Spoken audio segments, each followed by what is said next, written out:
Patibel és un pla que va ser iniciat en el 2015.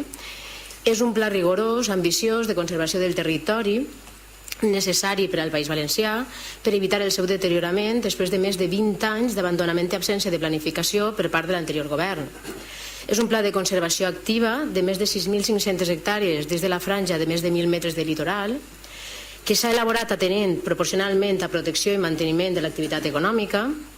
És cert que és un pla extens i complex que articula tota l'ordenació urbana i protecció del nostre litoral des de Vinaròs fins al Pilar de la Horadada, però també és cert que el que es demana en la moció ja s'ha fet. A més de que a meitat del 2016 s'havien reunit amb tots els tècnics de tots els ajuntaments implicats, el 19 de gener passat el director general d'Ordenació del Territori va proposar que es realitzara una segona fase del Pla Patibel. Per tant, i atenent a que confiem completament en les decisions que es prenen des de la nostra conselleria, i a més que finalment el senyor Rus no es va dur la platja xàtiva, entenem que no és competència nostra i el nostre vot serà en contra.